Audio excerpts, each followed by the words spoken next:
प्यारे दोस्तों, हम पढ़ते रहे थे यस ब्लॉक एलिमेंट। तो यस ब्लॉक एलिमेंट में हमने अभी तक जितनी भी चीजें पढ़ी हैं उससे थोड़ा सा आगे है हमारा केमिकल प्रॉपर्टी। हर एक कोई सा भी चीज हो जो आपका केमिस्ट्री में आता हो तो उसकी केमिकल प्रॉपर्टी जरूर होती। केमिकल प्रॉपर्टी हो गया, फिजिकल प्रॉपर्टी हो गया, ये सारी चीज आपके केमिस्ट्री में आना तय है। तो इसमें क्या होता है, हम पढ़ेंगे केमिकल प्रॉपर्टी। क्या पढ़ेंगे? Chemical property. तो जो केमिकल प्रॉपर्टी हमारा होगा इस ब्लॉक एलिमेंट में फर्स्ट ग्रुप जिसको हम बोलते हैं एल्कली मेटल। तो जो एल्कली मेटल हमारे पास है इनकी प्रॉपर्टी के बारे में आपको डिस्कस करना होगी। कौन सी प्रॉपर्टी होनी चाहिए? Chemical property.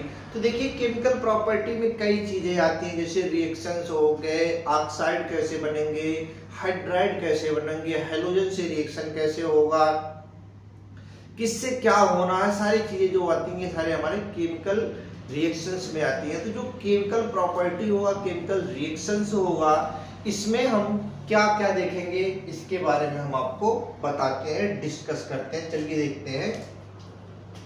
कह रहा है हमारे पास एक टॉपिक है केमिकल प्रॉपर्टी। क्या है? केमिकल प्रॉपर्टी या केमिकल रिएक्शन। अब कह रहा है कि जो हमारे फर्स्ट ए ग्रुप एलिमेंट है, फर्स्ट ए ग्रुप एलिमेंट, इनकी सबसे खास बात क्या है? देखो, ये हाईली रिएक्टिव होते हैं। क्या होते हैं? Highly reactive. अब हाईली रिएक्टिव होने का कारण क्या है? क्योंकि जो इनका आईपी होता है, क्या होता है? आईपी, आयोनाइजेशन पोटेंशियल, ये होता है लो। जिसका आयोनाइजेशन पोटेंशियल लो होगा वो एलिमेंट उतना ही हाई रिएक्टिव होगा। बात क्लियर है? तो इसका मतलब ये जो फर्स्ट ए ग्रुप एलिमेंट है ये हाईली रिएक्टिव होते हैं due to low ionisation potential. बात क्लियर? तो यही कह रहा है they are highly reactive due to low IP. Low IP का मतलब ionisation potential value and law of heat atmospherisation. देखो, तो इसका मतलब क्या कह रहा है कि जिसका भी आयोनाइजेशन पोटेंशियल लो होगा वो एलिमेंट आपके पूरे पीरियोडिक टेबल में क्या होगा? हाईली रिएक्टिव होगा। क्या होगा? हाईली रिएक्टिव होगा। जैसे हमने कहा हमारे पास जितने भी एलिमेंट हैं उस एलिमेंट में हमने आपको गिनती करा रखी, बता रखा है हाइड्रोजन को छोड़कर lithium, sodium, potassium, rubidium and caesium. Francium हम क्यों ना लिखते? क्योंकि उसके अंदर रेडियो एक्टिव के प्रॉपर्टी पाए जाते हैं, तो इसलिए उसकी प्रॉपर्टी चेंज होती रहती है, तो हम उस चीज पर डिस्कस ही नहीं करते। अब हमने आपको एक चीज बताया था, जिधर की तरफ मुंह खुला होता वो बड़ा होता और जिधर की तरफ मुंह बंद होता वो छोटा होता। देखो ये कह रहा है इंक्रीजिंग ऑर्डर ऑफ रिएक्टिविटी। सबसे ज्यादा रिएक्टिव कौन होगा? ये होगा उससे ये। तो ये है इंक्रीजिंग ऑर्डर ऑफ रिएक्टिविटी के ऑर्डर। क्या है? Increasing order of reactivity. कौन से हमारे ग्रुप है? First A group element. First A group अगर कहे डिक्रीजिंग का तो सिंबल हम क्या कर देंगे? इसी को बदल देंगे, तो ये हो जाएगा हमारा डिक्रीजिंग ऑर्डर ऑफ रिएक्टिविटी। अभी हमने जो आपको यहां बताया ये क्या था? इंक्रीजिंग ऑर्डर ऑफ रिएक्टिविटी कह रहा है। तो ये हो गया हमारा डिक्रीजिंग और इंक्रीजिंग ऑर्डर के लिए। तो लिथियम, सोडियम, पोटेशियम, रूबिडियम और सीजियम, तो इसको आप जैसे भी आप अरेंज कर लो, चाहे डिक्रीजिंग ऑर्डर में कर लो या फिर इंक्रीजिंग ऑर्डर में कर लो, कोई प्रॉब्लम नहीं है। अब कहता है एक रिएक्शंस आता है हमारे अंदर, एक्शन ऑफ एयर। एयर का मतलब क्या होता है? एयर का मतलब होता है O2। क्या होता है भाई? O2। अब कह रहा है अगर हमारे पास जो फर्स्ट ग्रुप एलिमेंट है इनका रिएक्शन हम O2 से करवा दे। किससे करवा दे? O2 से। जैसे हमारे पास मेटल है, कौन से मेटल? फर्स्ट ग्रुप के मेटल है, इसका रिएक्शन हम किससे करवा दें? ऑक्सीजन से। ऑक्सीजन से करवा दें। तो ये जो भी टाइप के कंपाउंड या कॉम्प्लेक्स बनाते हैं वो बनके तैयार हो जाएगा। चाहे ये बना लो, ये बना लो, M2O2 बना लो, सारे टाइप की कॉम्प्लेक्स या कंपाउंड बनके तैयार हो जाएंगे। तो ये क्या रहा, ध्यान रखना, ये कह रहा कि अगर हम फर्स्ट ग्रुप एलिमेंट के किसी भी एलिमेंट को ले लें, उसके साथ ऑक्सीजन का रिएक्शन करवा दें, तो जो हमारा प्रोडक्ट बनेगा वो क्या होगा, हमारा M2O MO2 या M2O2 टाइप कॉम्प्लेक्स बनके या कंपाउंड बनके हमारा तैयार हो जाएगा। तो ये था हमारा क्या, जब हम एयर से रिएक्शन करवाते हैं तब क्या रहा है, देखिए, all first group element are easily oxidise. First group element जितने भी हैं वो बहुत ही आसानी से ऑक्सीडाइज हो जाते हैं। कैसे, बाय द एयर का मतलब O2 to form oxide. Oxygen के संपर्क में आने से ये क्या करते हैं, ऑक्साइड फॉर्मेशन करते हैं। और ऑक्साइड फॉर्मेशन होने के बाद क्या होता है, जैसे ही ऑक्साइड बना उसके बाद क्या होता है, while further CO2 to form. अगर हम दोबारा से उसी में CO2 ऐड कर दे, CO2 मिक्स कर दे, तो क्या बनेगा, कार्बोनेट बनेगा। और carbonate therefore they always kept in kerosene oil. ज्यादा हाईली रिएक्टिव होने की वजह से इसमें दो एलिमेंट ऐसे हैं जिनको हमें केरोसिन आयल में रखना पड़ता है। कौन कौन से हैं, सोडियम और पोटेशियम। ये हाईली रिएक्टिव होते हैं, एयर के संपर्क में विस्फोटक हो जाते हैं, यानी फायर कर जाते हैं।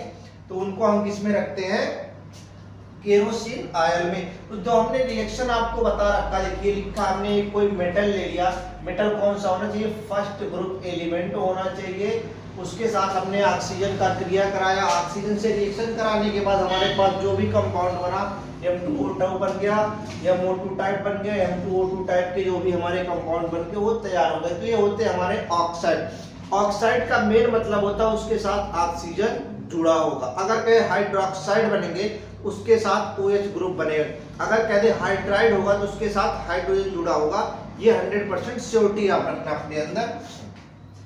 आगे कहता है एक्शन ऑफ वाटर, वाटर से क्रिया करना है भाई। अब वाटर से क्रिया करोगे, वाटर से रिएक्ट करोगे तो क्या होगा, एक बात ध्यान रखना, अगर आप वाटर से रिएक्ट करते हो किसी भी फर्स्ट ग्रुप एलिमेंट को, तो हाइड्रोजन गैस जरूर निकलेगा। क्या होगा, हाइड्रोजन गैस जरूर निकलेगा। क्या रहा है, all alkali metal easily react with H2O। H2O का मतलब वाटर, टू फॉर्म OH यानी MOH type and release hydrogen gas. क्या होगा, अगर हम किसी भी मेटल की क्रिया किससे करते, H2O से करते। अब H2O जो ब्रेक होता है वो दो पार्ट में ब्रेक होता है, एक H+ आयन और एक OH- आयन। अब ये वाला होता है पॉजिटिव और ये होता है माइनस, तो प्लस और माइनस के बीच में ही रिएक्शन होता है। तो हम इसको करते हैं तो जो बनेगा MOH टाइप कंपाउंड बनके तैयार हो गया। इसके साथ ही हाइड्रोजन गैस क्या होगी, रिलीज होगी। तो यही कह रहा है alkali metal easily react with water. जो भी एल्कली मेटल होगा वो वाटर से बहुत आसानी से रिएक्शन करवा लेगा और क्या बनाएगा, MOH टाइप कंपाउंड बनाएगा, साथ ही साथ हाइड्रोजन गैस रिलीज होगी। तो ये था हमारा एक्शन ऑफ वाटर।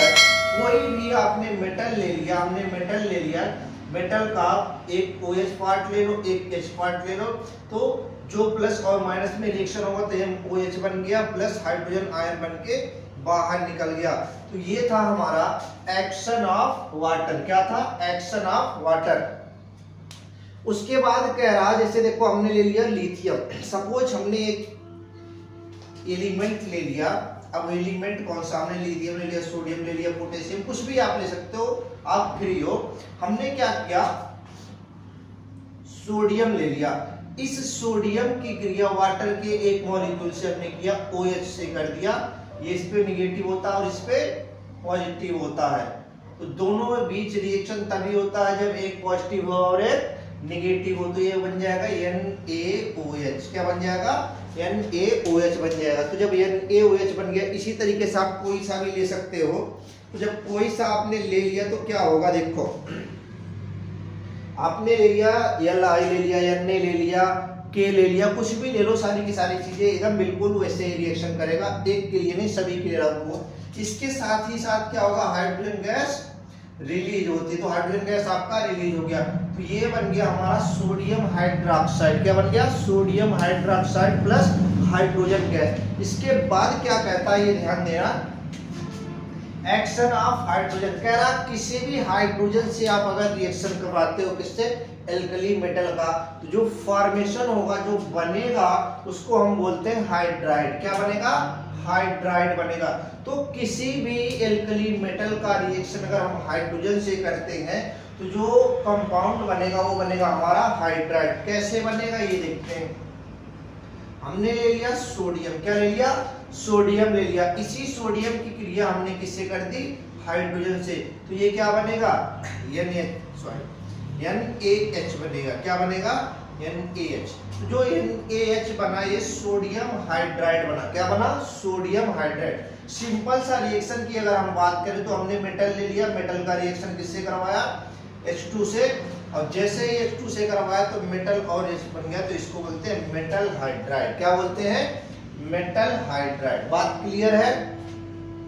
इसके बाद एक टॉपिक आता है हमारा solubility in liquid ammonia. Liquid ammonia में इसकी सॉल्युबिलिटी क्या होती है? अगर हम इसमें लिक्विड अमोनिया को ऐड करें तो क्या होगा? सबसे इंपॉर्टेंट चीज है, थोड़ा सा ध्यान देना इस बात पर। इंपॉर्टेंट टॉपिक है solubility in liquid ammonia. Liquid ammonia में इसकी सॉल्युबिलिटी क्या है? तो कह रहा कि जितने भी हमारे एल्कली मेटल हैं, ऑल एल्कली मेटल, ध्यान देना, all alkali metal easily soluble in liquid ammonia. जितने भी हमारे फर्स्ट ग्रुप एलिमेंट हैं ये लिक्विड अमोनिया में आसानी से घुलनशील होते हैं, आसानी से घुल जाते हैं। घुलने के बाद क्या होता है? डीप ब्लू कलर देते हैं। क्या देते हैं? डीप ब्लू कलर, गाढ़ा नीले रंग का एक कलर बनता है जो सॉल्यूशन होगा due to formation of solvated electron. किसकी वजह से? सॉल्वेटेड इलेक्ट्रॉन की वजह से क्या होते हैं? डीप ब्लू कलर का सॉल्यूशन देते हैं। कब? जब कोई भी एल्कली मेटल हमारा लिक्विड अमोनिया में डिसॉल्व होता है या सॉल्युबल होता है। हमने क्या किया, एक रिएक्शन के जरिए हम आपको बताते हैं। हमने आपको एक रिएक्शन लिया, अब वो रिएक्शन क्या करें, हमने एक मेटल लिया, किसका? Alkali metal.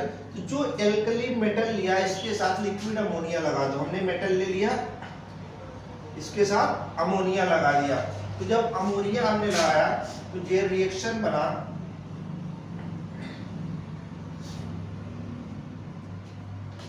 इसके साथ एक इलेक्ट्रॉन, इसको बोलते हैं सॉल्वेटेड इलेक्ट्रॉन। क्या बोलते हैं? Solvated electron. इसी की वजह से ये वाला जो बनेगा ये कलरफुल होगा। कौन से कलर का?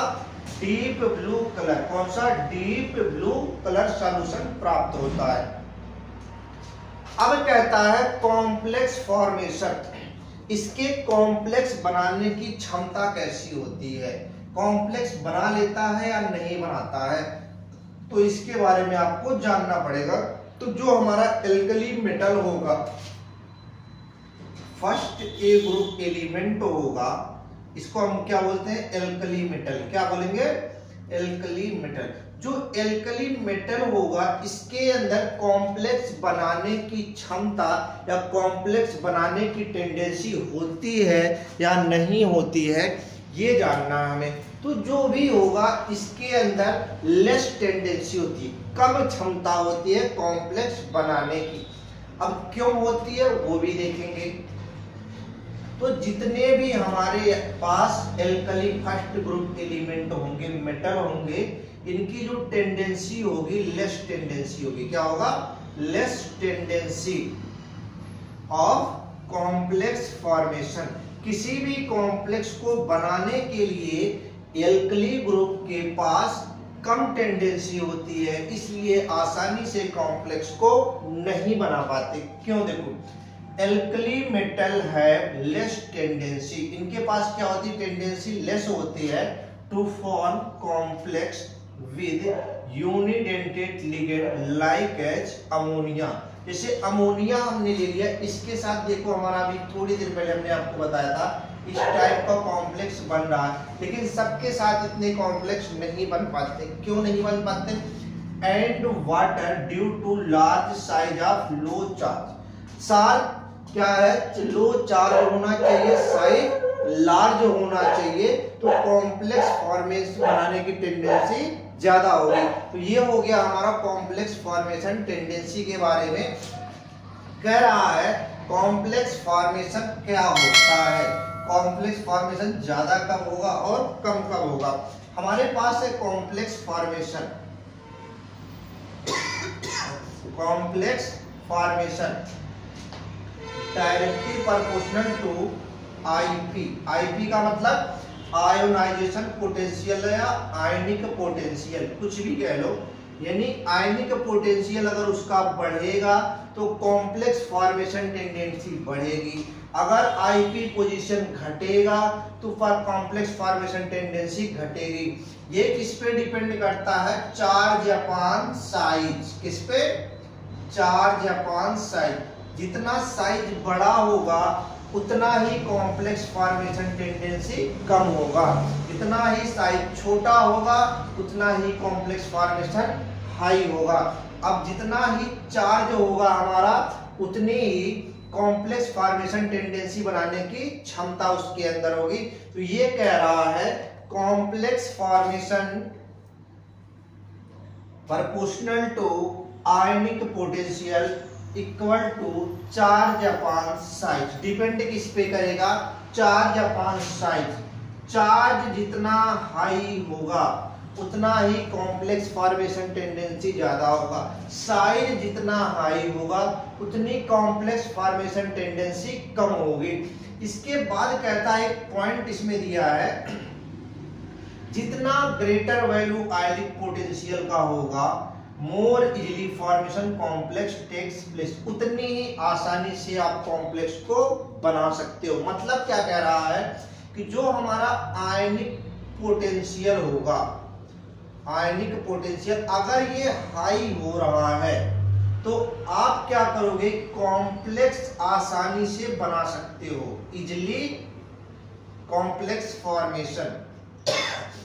आयनिक पोटेंशियल अगर इंक्रीज हो रहा है, ज्यादा हो रहा है, ग्रेटर हो रहा है तो इजिली कॉम्प्लेक्स फॉर्मेशन होगा। अगर आयनिक पोटेंशियल नहीं है, ग्रेटर नहीं है, कम है, लेस है, तो इजिली फॉर्मेशन कॉम्प्लेक्स नहीं बनेगा। तो ये था हमारा chemical property of S block element. क्या है? केमिकल। इसी के अंडर में आते हुए थोड़े से टॉपिक कॉम्प्लेक्स फॉर्मेशन टेंडेंसी के बारे में हम जान रहे थे। तो हमने भी आपको बताया कि जितने भी एल्कली मेटल होंगे उनके कॉम्प्लेक्स फॉर्मेशन की टेंडेंसी कम होती है। क्यों? अब क्यों होती है? इसमें कुछ ही होते हैं जो कॉम्प्लेक्स बना सकते हैं, लेस टेंडेंसी होने की वजह से कॉम्प्लेक्स कम बनाते हैं। तो कह रहा है कि जो हमारे पास लिथियम और सोडियम होते हैं ये वाटर और अमोनिया के साथ कॉम्प्लेक्स इजिली बना लेते हैं, और ये क्या होते हैं? इनमें घुलनशील भी होते हैं। कैसे बनेगा ये देखिए। यहाँ पे हमने ले लिया कोई सा मेटल ले लिया, इस मेटल का रिएक्शन हमने किससे कर दिया? वाटर से। अब देखो हमने यहाँ वाटर 4 लिख रखा था, यहाँ 4 मॉलिक्यूल होगा, यहाँ भी 4 मॉलिक्यूल होगा। तो वो चीजें हम अलग कभी बैलेंस करेंगे। तो ये हमारा मेटल हो गया, इसके साथ हमारा H2O, हमने यहाँ X मॉलिक्यूल ले लिया तो यहाँ क्या आ जाएगा? X हो जाएगा, और यहाँ पे क्या आ जाएगा? +1 हो जाएगा। तो ये कॉम्प्लेक्स फॉर्मेशन टेंडी हो। अब जो हमारे पास मेटल है, मेटल केवल दो ही हो सकते हैं, या तो लिथियम होगा या फिर सोडियम होगा। ये दो मेटल के अंदर थोड़ी सी क्षमता होती है, थोड़ी सी कैपेसिटी होती है जो कॉम्प्लेक्स फॉर्मेशन कर सकते हैं। तो इसके लिए ये क्या करते हैं? ये दोनों ही जिम्मेदार है। तो हमने क्या किया? या तो इसको ले लो या फिर हमने कर दिया मेटल के साथ NH3 का रिएक्शन करवा दो, तो ये भी रिएक्शन बनेगा। चलो यहाँ हमने X लिख दिया तो ये बनेगा NH3 X टाइप कॉम्प्लेक्स। तो ये कॉम्प्लेक्स बनके तैयार हो गया। तो दो कॉम्प्लेक्स बनेंगे, एक सोडियम का बनेगा और एक लिथियम का बनेगा। दोनों के साथ या तो हाइड्रोजन रिएक्ट कर सकता है, H2O रिएक्ट कर सकता है, या फिर अमोनिया। अमोनिया के साथ अगर रिएक्ट करेगा तो NH3 के टाइप का कॉम्प्लेक्स बनेगा, अगर वाटर के साथ रिएक्ट करता है तो H2O टाइप कॉम्प्लेक्स बनेगा। तो ये था हमारा कॉम्प्लेक्स फॉर्मेशन टेंडेंसी। तो कॉम्प्लेक्स फॉर्मेशन टेंडेंसी, इसके बाद हमारे पास नेक्स्ट जो टॉपिक आएगा वो कंपेरेबल होगा, एक दूसरे को कंपेयर करके पढ़ना है, जिसको हम पढ़ेंगे नेक्स्ट लेक्चर में। आज के लिए बस इतना ही, धन्यवाद। Thank you for watching this video. If you enjoyed it, please hit the like button and the bell notification icon.